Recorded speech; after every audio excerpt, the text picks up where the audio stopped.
Assalamualaikum warahmatullahi wabarakatuh. Perkenalkan, nama saya Nur Sofna SL dengan NIM L0412211022.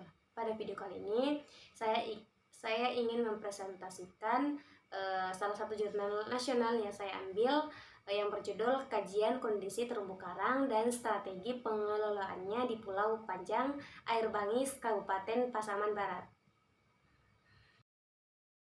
Adapun yang akan saya bahas pada video kali ini yaitu yang pertama latar belakang, yang kedua metode penelitian, yang ketiga hasil dan pembahasan, dan yang terakhir yaitu kesimpulan.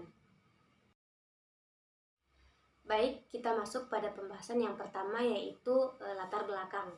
Ekosistem terumbu karang dan segala jenis kehidupan yang terdapat di dalam laut merupakan salah satu sumber daya alam yang bernilai tinggi.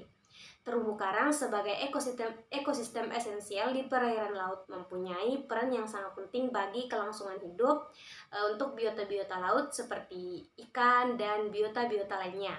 Pertumbuhan terumbu karang secara maksimum memerlukan perairan yang jernih, suhu yang hangat, gerakan gelombang, sirkulasi lancar, serta terhindar dari proses sedimentasi. Keberadaan terumbu karang dari tahun ke tahun mengalami kemunduran, yaitu terjadi kerusakan yang mengkhawatirkan sehingga menimbulkan penyusutan dalam jumlah, kualitas, dan kuantitas. Kerusakan ekosistem terumbu karang tidak terlepas dari aktivitas manusia, baik di daratan maupun pada ekosistem pesisir dan lautan. Baik, kita lanjut pada pembahasan selanjutnya yaitu metode penelitian. Pada penelitian kali ini, metode yang digunakan yaitu metode survei, di mana pengambilan data kondisi terumbu karang adalah dengan metode Line Interface Transect atau biasa juga disebut dengan LIT.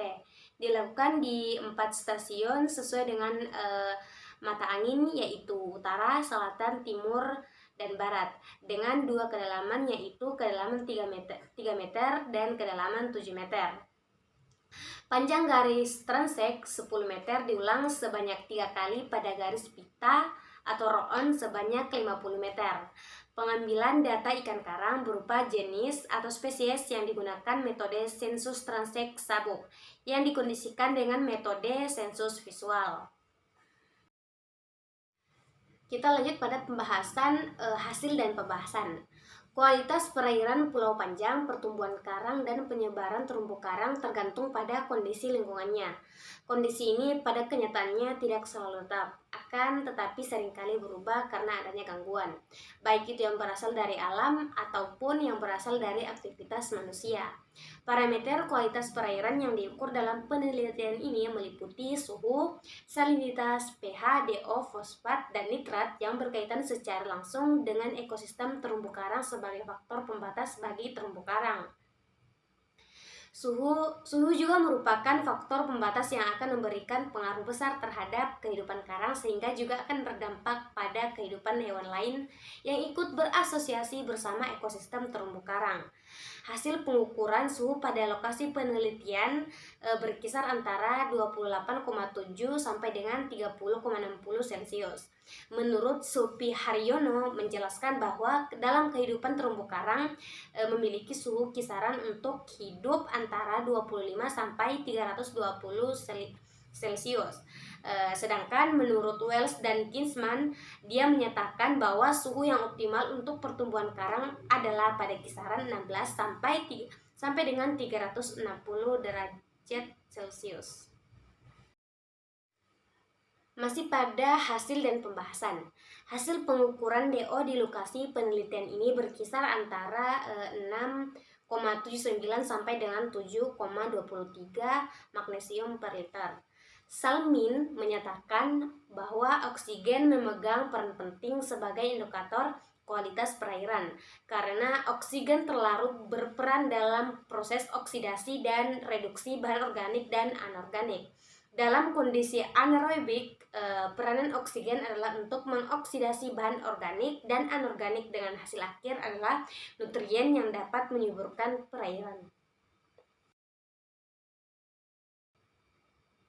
Baiklah, itulah pembahasan yang saya ambil dari jurnal nasional yang berjudul Kajian Kondisi Terumbu Karang dan Strategi Pengelolaannya di Pulau Panjang, Air Bangis, Kabupaten Pasaman Barat. Adapun kesimpulan yang saya ambil dari jurnal ini yaitu hasil penelitian kondisi terumbu karang yang dilakukan di perairan Pulau Panjang diketahui dalam kondisi baik dengan rata-rata tutupan karang sebesar 50,10%. Strategi pengolahan ekosistem terumbu karang di Pulau Panjang meliputi yang pertama yaitu pengelolaan berbasis masyarakat, yang kedua yaitu membentuk kelompok masyarakat pengawas atau biasa juga disebut dengan Pokmaswas. Yang ketiga yaitu menetapkan kawasan perairan Pulau Panjang menjadi kawasan konservasi laut daerah. Yang keempat yaitu pengelolaan berbasis komanajemen, dan yang terakhir itu upaya untuk meningkatkan ekonomi dalam rangka menunjang peningkatan pengetahuan akan pentingnya pelestarian dan pengelolaan ekosistem terumbu karang.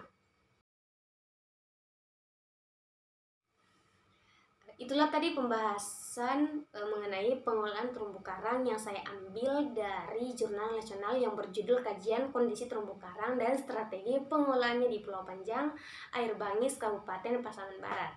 Jika terdapat kesalahan pada video ini, mohon dimaafkan. Sekian, terima kasih. Assalamualaikum warahmatullahi wabarakatuh.